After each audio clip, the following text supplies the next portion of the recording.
오늘 우리에게 주시는 하나님의 말씀은 신약성경 마태복음 19장 1절에서 12절의 말씀입니다. 마태복음 19장 1절에서 12절의 말씀, 신약성경 31페이지와 32페이지입니다. 저 여러분이 한 절씩 교독하신 후에 마지막 절을 함께 읽겠습니다. 예수께서 이 말씀을 마치시고 갈릴리를 떠나 요단강 건너 유대 지경에 이르시니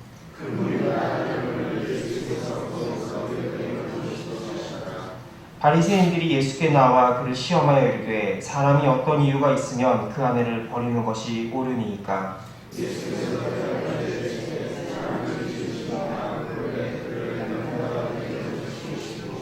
말씀하시기를 그러므로 사람이 그 부모를 떠나서 아내에게 합하여 그 둘이 한 몸이 될지니라 하신 것을 읽지 못하였느냐.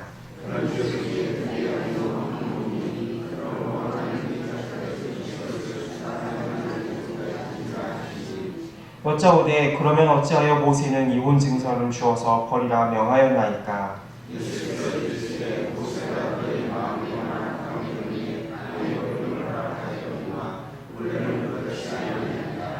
내가 너희에게 말하노니 누구든지 음행한 이유 외에 아내를 버리고 다른 데 장가드는 자는 가늠함이니라.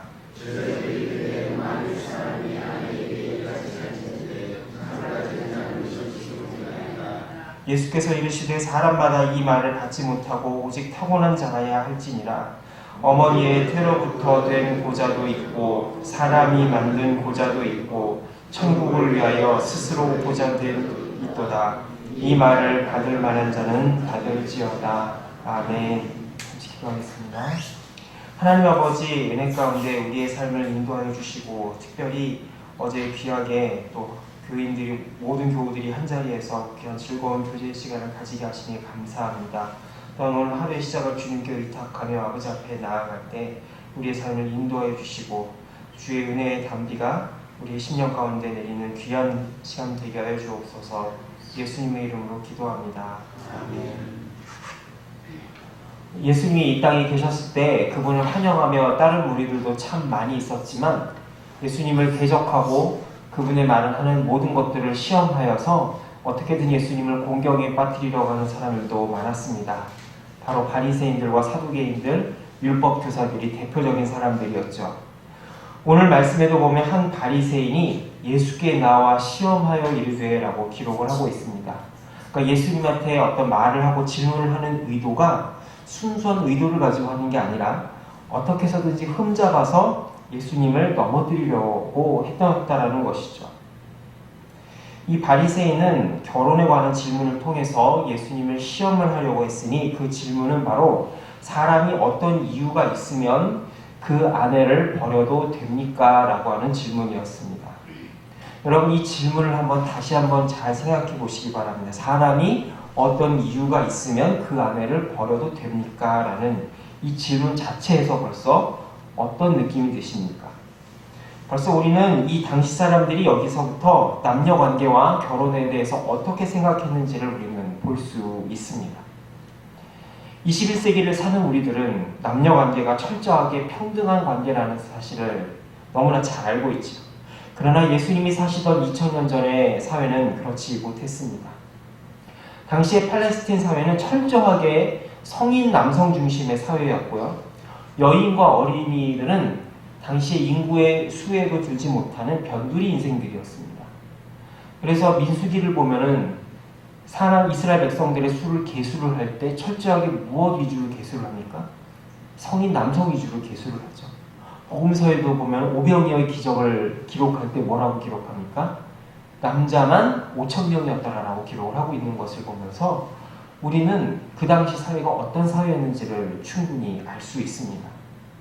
이런 사회 분위기 속에서 여성은 철저하게 남성의 종속된 존재로서 남편의 비위를 맞추지 못하면 얼마든지 버림을 받을 수 있는 그런 가련한 존재들이었습니다.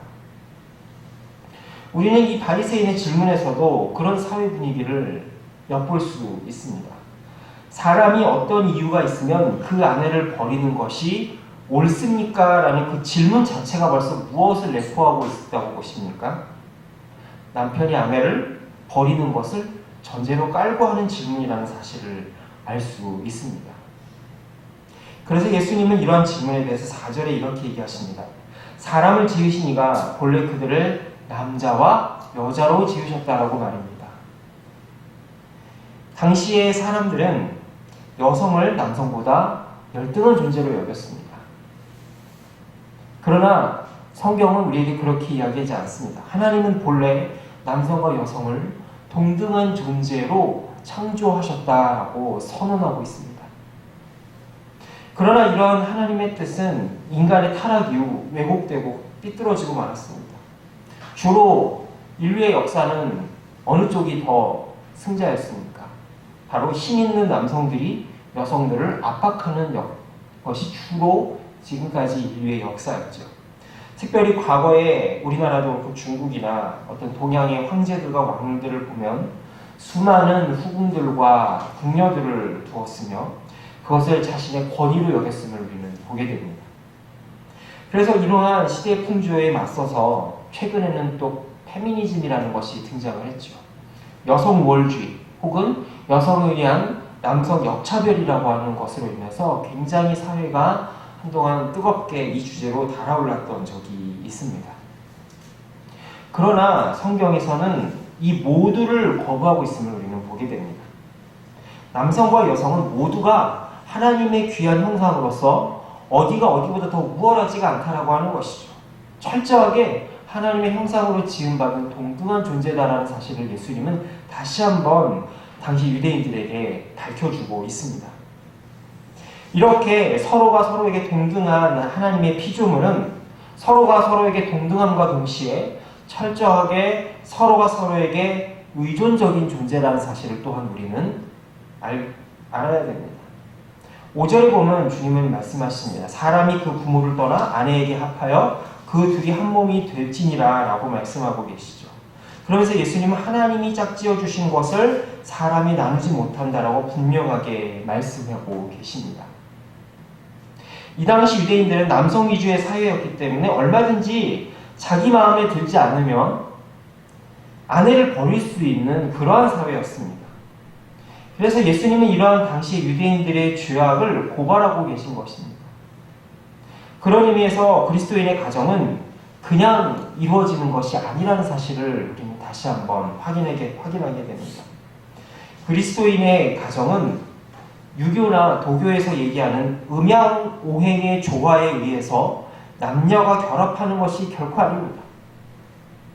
바로 그리스도인의 가정은 하나님이 친히 세우신 하늘나라의 모형이라는 사실을 우리는 알아야 됩니다. 우리가 이 땅에서 이루어가는 가정은 그저 어쩌다 보니 남녀가 서로 만나서 어쩌다 보니 자녀가 태어나서 이루어지는 그냥 우연의 산물이 아니라 하늘나라의 기쁨과 희락과 그 모든 복락을 이 땅에서 미리 경험하는 것이고요.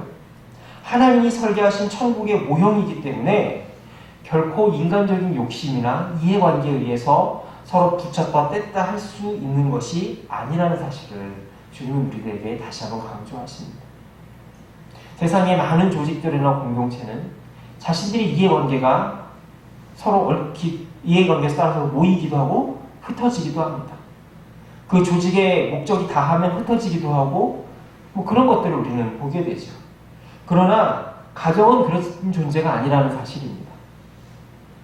그런 의미에서 부부라고 하는 것은 서로가 서로에게 헌신하는 관계이지 서로가 서로를 이용하는 관계가 아니라는 사실을 우리는 알 수 있습니다. 이러한 예수님의 가르침에 대해서 이 바리새인들은 뭐라고 이야기를 합니까? 모세의 율법을 들어서 모세가 그렇게 얘기하지 않았습니까? 모세는 이혼 증서를 주어서 버릴 수 있으면 버릴 수 있다라고 하지 않았습니까? 라고 이야기를 합니다. 그러니까 당시의 유대의 율법에 의하면 만일에 남편이 이혼을 하고 싶다라고 하면은 이혼 증서를 써가지고 어느 랍비를 통해서 공증 절차를 밟으면은 그것이 그냥 합당한 이혼이 성립이 되는 사회였습니다. 그러니까 그런 거를 들먹여서 모세는 이혼 증서를 써주면 된다고 하지 않았습니까? 라고 하는데 벌써 이 말 자체가 무엇을 의미하고 있습니까? 자기 아내를 버리고 싶은 악한 그 속마음. 그러니까 어떻게 해서든지 이 실직난 여자를 버리고 싶은데 거기에다가 구실을 갖다 대기 위해서 선지자도 갖다 대고 모세도 들이대고 이제 거기다가 예수님까지 갖다 대려고 하는 것이죠. 예수님은 이러한 악한 마음을 정확하게 파악을 하셨습니다. 그래서 뭐라고 말씀하십니까? 너희의 마음의 완악함 때문에 일종의 장치를 만들어 둔 것이다. 함부로 이혼하지 못하게 모세가 장치를 만들어 둔 것 뿐이지 결코 너희들이 마음에 들지 않는다 그래서 아내를 함부로 버려도 된다라는 의미에서 그 말을 한 것이 아니라는 것이죠. 그럼에도 불구하고 바리새인들은 물론이고 예수님의 제자들조차 자신의 고집을 버리지 못합니다. 10절에 보면 이렇게 이야기합니다. 사람이 아내에게 이같이 할진대 장가들지 않는 것이 좋겠습니다 라고 이야기를 합니다. 무슨 말입니까? 남편이 아내와 함께 아내를 동등한 존재로서 남편이 아내를 존중하고 아내는 남편을 존경하는 이런 동등한 위치에 서는 치욕을 겪을 바에는 차라리 결혼하지 않는 것이 좋겠습니다 라는 말입니다. 얼마나 이 사람들의 머릿속 깊이 남성 위주의 생각이 뿌리 깊게 박혀 있는가를 우리는 알 수 있습니다. 그러자 예수님은 11절에서 이렇게 말씀하십니다. 사람마다 이 말을 받지 못하고 오직 타고난 자라야 할지니라 라고 말씀하시죠. 특별히 요즘 들어서 결혼을 기피하고 결혼을 하더라도 출산을 꺼리는 사회 속에서 혹은 같이 살더라도 결혼을 하지 아니하는 이 사회 속에서 이 말씀은 오늘 우리들에게 참으로 많은 것을 이야기해주고 있습니다. 현대사회에서 결혼을 기피하는 여러 가지 이유들이 있죠. 그것은 비단 개인적인 이유뿐만이 아니라 사회 구조적인 이유들도 물론 있습니다. 그러나 결혼을 하지 않고 혼자 사는 이유 혹은 동거를 하면서도 결혼까지 이어지지 않는 이유에 그 마음의 뿌리를 깊이 들어가다 보면 결국은 책임지고 싶지 않다라는 마음이 그 시대 사조에 깊이 뿌리박고 있는 것을 보게 됩니다. 그리고 그 동기는 결국 뭐냐? 자기의 이기심이 그 원인이라고 하는 것이죠. 그리스도인은 자기 자신의 편의를 추구하며 살라고 부름받은 존재가 아닙니다. 그리스도인이 되었다는 것은 예수님이 누군가를 위해 헌신하셨던 것처럼 누군가를 위해 나 자신을 내어주고 그것을 통하여서 예수님처럼 살아가도록 부름을 받은 존재다라고 하는 것입니다. 누구를 위해 부름을 받은 것일까요? 바로 아내를 위해서, 남편과 자녀를 위해서 헌신하는 그 삶이 바로 하나님이 우리를 가정으로 묶어두신 이유라고 하는 것이죠. 우리가 일상생활에서 피곤하게 느끼는 남편을 위해서, 아내를 위해서, 자녀를 위해서, 손자, 손녀를 위해서 헌신하는 그 모든 것들이 바로 하나님이 우리를 부르신 누군가를 위해서 헌신하는 그 삶을 실천하는 거룩과 성화의 연습의 장이라고 하는 사실을 주님은 우리들에게 말씀해주고 있습니다. 따라서 주님은 우리에게 혼자 사는 것도 우리 자신의 이기심이나 편의를 위해서 사는 것이 되어서는 안 된다는 사실을 우리에게 말씀해주고 있습니다. 11절에서 주님은 독신에 대해서 얘기하시면서 이렇게 얘기하시는데요. 오직 타고난 자라야 한다. 그러니까 하나님의 특별한 부르심을 받아야 된다라고 얘기하시는데 그 중에서 중요한 말씀을 하시는데 바로 천국을 위해 스스로 된 보좌도 있다라고 말씀을 하십니다. 바로 혼자 사는 이유가 자신의 유익이나 자신의 쾌락, 책임지기 싫은 인생을 살기 위해서가 아니라 바로 하나님을 위해 헌신하기 위해서 내가 얼마든지 가정을 꾸리고 그렇게 살 수 있는 권리와 여건이 있지만 하나님을 위해서 헌신하기 위해서 이 삶의 형태를 자발적으로 선택해야 된다라는 사실을 주님은 우리들에게 말씀해주고 있는 것입니다. 특별히 우리 개신교 전통에서는 독신을 강요하지 않기 때문에 이러한 삶의 형태를 흔하게 볼 수 있는 것은 아닙니다. 그러나 우리 교회 역사를 통해서 볼 때 이러한 사람들을 우리는 종종 보게 됩니다. 미국에 보면 남북전쟁 당시에 필립스 브룩스라고 하는 유명한 설교가가 있었습니다. 얼마나 이 당시에 이 많은 영향력을 끼쳤는지 필립스 브룩스라고 하는 목사님은 강단의 왕자, 프린스 오브 펄핏이라고 하는 별명을 가졌었는데요. 이 목사님이 20년 동안 성삼위일체 교회를, 보스턴에 있는 성삼위일체 교회를 목회를 하면서 독신의 몸으로 교회를 섬겼던 설교자였습니다. 19세기에 인도로 파송된 미국의 선교사 중에 굉장히 큰 인도 부흥의 한 획을 그었던 C.T. 스터드라고 하는 존 하이드라고 하는 선교사님이 있는데요. 이 존 하이드 선교사님은 얼마나 기도에 열심히 했는지 1904년도에 인도의 큰 부흥의 역사를 이루었음을 우리는 보게 됩니다. 지금도 인도에 가면 힌두교가 그 나라를 붙잡고 있는 것을 보게 되는데요. 그 가운데 놀라운 부흥의 역사를 이루어서 그 부흥이 우리나라까지 번져서 1907년도에 평양 대부흥까지 이어졌음을 교회 역사는 기록을 합니다. 그런데 그 존 하이드 선교사 역시 평생을 독신으로 살면서 이 일을 이루었음을 교회 역사는 우리들에게 증언하고 있습니다. 그 외에도 선교지에 가면 수많은 독신 여성 선교사들이 자신의 모든 삶을 다 바쳐서 하나님의 일을 하는데, 바로 모든 사람이 이러한 삶을 살라고 주님은 강요하시는 것이 아니라 특별히 하나님 나라를 위해서 이러한 삶의 모습을 선택한 사람들이 있다라는 것을 우리들에게 보여주고 계신 것이죠. 따라서 결혼을 하든 아니면 혼자 살든 우리는 우리 스스로의 유익을 구하는 삶이 되어서는 안 된다는 사실입니다. 그리고 그것은 결혼뿐만이 아니라 우리가 사는 모든 세상과 공동체에 마찬가지로 적용되어야 된다는 사실을 알아야 됩니다. 우리 교회와 가정이 이 하나님의 뜻을 깨달아서 서로가 서로에게 헌신하는 귀한 역사를 경험할 수 있기를 소망합니다. 우리의 가정이 내가 저 사람으로부터 인해서 무엇을 얻을까? 저 사람으로 인해서 내가 무슨 위안을 얻을까를 먼저 생각하는 것이 아니라 내가 저 사람을 위해서 무엇을 채워줄까? 내가 우리 교회의 부족함을 위해서 무엇을 채울까를 먼저 생각할 때에 우리 교회와 우리 가정은 하나님이 주시는 귀한 복락원이 될 것이며 하나님 나라를 경험하는 기쁨의 장소가 될 것입니다. 이 시간 함께 기도하실 때 아버지 하나님, 내 자신의 유익이 아니라 다른 이들의 유익을 위해서 헌신하는 우리의 삶이 되게 해 주시옵소서. 함께 합심하며 기도하도록 하겠습니다. 그러함으로 우리의 가정과 교회가 하나님 나라의 기쁨과 희락을 경험하는 그러한 복된 하나님 나라가 될 수 있도록 인도해 주시옵소서. 함께 기도해 주시기 바랍니다. 또한 이 한 주의 시작을 아버지 하나님께 온전히 맡기며 하나님 앞에 나아갈 수 있도록 기도해 주시기 바랍니다. 같이 기도하겠습니다. 살아계신 아버지 하나님, 이 시간 간절히 소망하며 기도하오니 주님 이 시간 역사하여 주시고 아버지 하나님 은혜 가운데 함께하여 주시옵소서. 아버지 하나님, 이 시간 우리 자신의 유익을 위해서 살아가는 것이 아니라 아버지 하나님, 다른 이들의 유익을 먼저 생각하며 살아갈 수 있도록 인도하여 주시옵소서. 그래서 아버지 하나님, 내가 자신의 이기심만을 위해서 살아가는 삶이 아니라 내가 누구를 위해서 살아갈지 부름을 받은 그리스도인답게 살아갈 수 있도록 주님 인도하여 주시옵소서. 그래서 우리의 교회와 가정들이 하나님 나라의 기쁨과 희락을 경험하게 하시며 함께하여 주시옵기를 소원하며 기도합니다. 또한 우리 한 주의 시작을 주님께 의탁하며 나아갈 수 있도록 인도하여 주시옵소서. 하나님 아버지, 우리를 부르신 하나님의 뜻을 깨닫고 다시 한번 하나님 앞에 나아갑니다.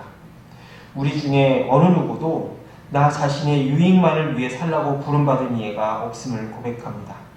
주께서 우리를 위해 자신을 주셨듯 우리도 우리 배우자와 가정을 위해 그리고 하나님 나라를 위해 헌신할 수 있는 귀한 은혜를 더하여 주옵소서. 그리하여 우리 가정과 교회가 하나님이 다스리시는 귀한 하나님 나라의 전초기지가 되게 하시고 이렇게 화목된 우리 가정과 교회를 통하여 하나님의 살아계심을 증거하는 은혜를 더하여 주옵소서. 예수님의 이름으로 기도합니다. 아멘.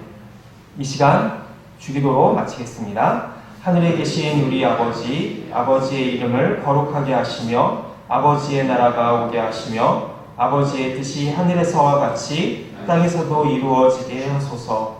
오늘 우리에게 일용할 양식을 주시고 우리가 우리에게 잘못한 사람을 용서하여 준 것 같이 우리 죄를 용서하여 주시고 우리를 시험에 빠지지 않게 하시고 악에서 구하소서. 나라와 권능과 영광이 영원히 아버지의 것입니다. 아멘.